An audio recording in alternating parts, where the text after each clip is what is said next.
nutshell, what claims made and occurrence is, the difference is, and the attorney's probably got a claims made on his own, probably like to have an occurrence form. But the occurrence, after you're in an occurrence form, whenever a claim is brought against you, regardless if it's 10 years from now, that policy is still going to respond. The problem with claims made is you can get in a situation where the claim occurs with one policy, but the claim is not brought until maybe 7 years. You've got another policy, and unless you took care to match up retro dates and by tail coverage, you might not have coverage for it. So one big advantage is that you will be on the occurrence form with your public officials and on your employment practices. So after the next time, you won't have to buy that. Yeah, that's a one-time charge. Yes. It's a one-time charge. So it goes down one night. Now, regarding the deductible, when I look at your claims for your general liability, a lot of times I try to see if a deductible makes sense, because why trade dollars with the insurance company? If you have a certain amount of claims on a certain line, if you buy up the deductible, would it be worth it? So the price would be worth it. The only way you can do that is actually get two quotes. So I got a quote, actually three quotes. I got one for no deductible in the GL like you have now. I got one for $1,000 deductible and one for a $2,500 deductible. And assuming that the next 5 years will be like the last 5 years, which you can't really assume that, but had you been on a $2,500 deductible the past 5 years, you would have paid an average of $4,856 more per year for those additional claims. Okay, so the total of that was $24,279. So in 5 years, you would have paid $24,279 in deductible costs for the general liability. Okay, however, you would have saved about $12,000 a year by having a higher deductible. So that's worth it. You're trading $12,000 reduction in premium for the $4,856 in additional costs you're going to be putting out. Now that's assuming that the next 5 years would be similar to these past 5 years. So that's for what it's worth. If you're risk adverse and don't want to take the chance of that deductible, then you go with no deductible at 134 or 135, whatever that is. So that was on property? No, that's on general liability. Okay. Yeah. Our property deductible was matched up with what you had now. Well, actually, Bliss went to a $2,500 deductible this year. Travelers stayed, kept you at $1,000 instead of $3,000.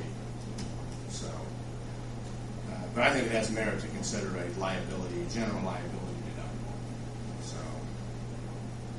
as far as that yes/no sheet, we basically match up with what Travelers was doing. Our coverages are very close to them.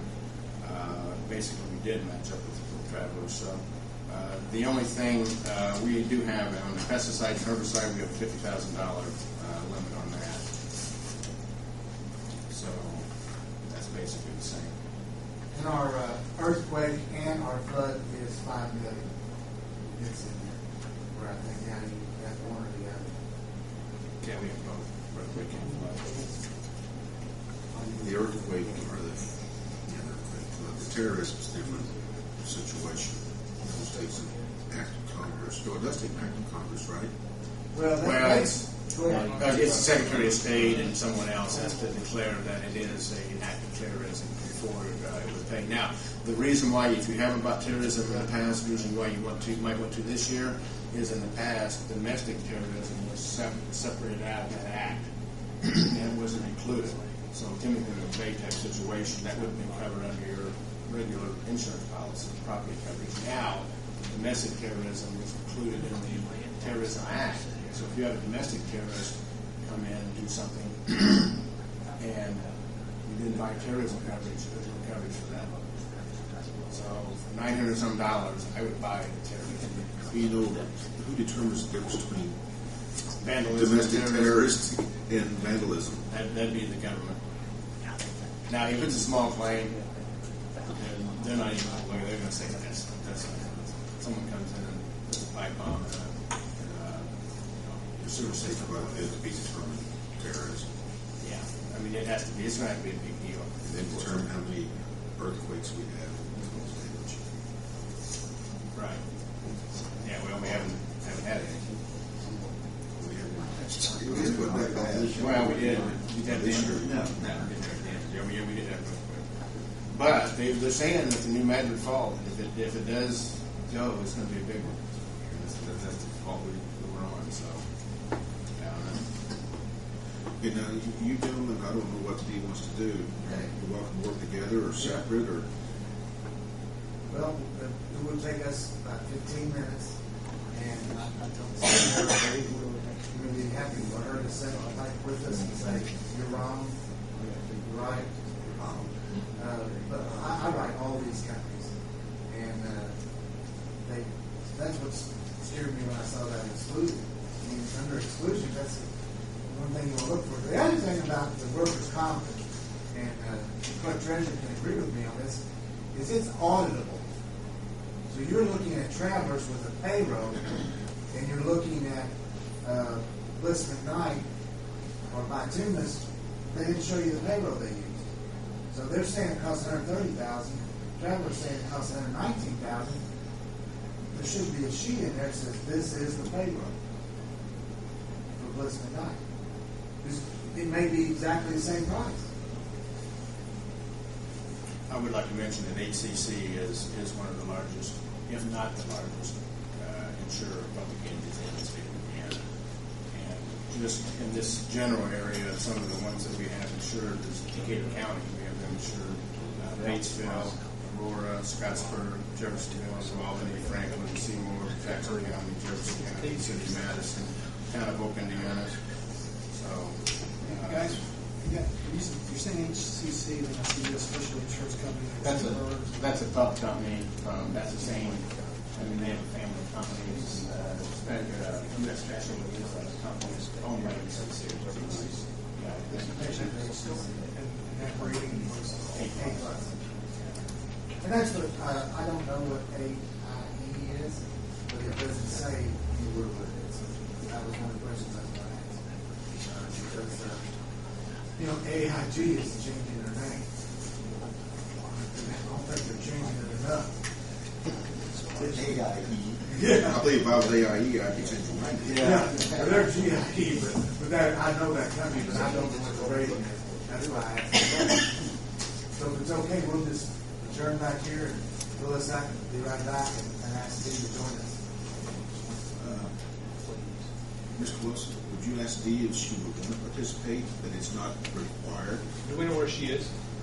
I'd be happy to. I know. Look, she may want to my office, but if she's still. Sure. Can we use your office? Sure. Okay. It won't be long. It's not a big discussion. Thank you. Thank you. And I didn't mean to go through those coverages so fast, but I'm going to compare them on that spreadsheet, and I will say, like, ours is high deductible, theirs is less. It'll show up so quickly rather than trying to read 100 pages. Okay, we'll continue this after the agent's return. Second thing on the agenda is selection of scoring committee for Lincoln Street Inspection Consultants.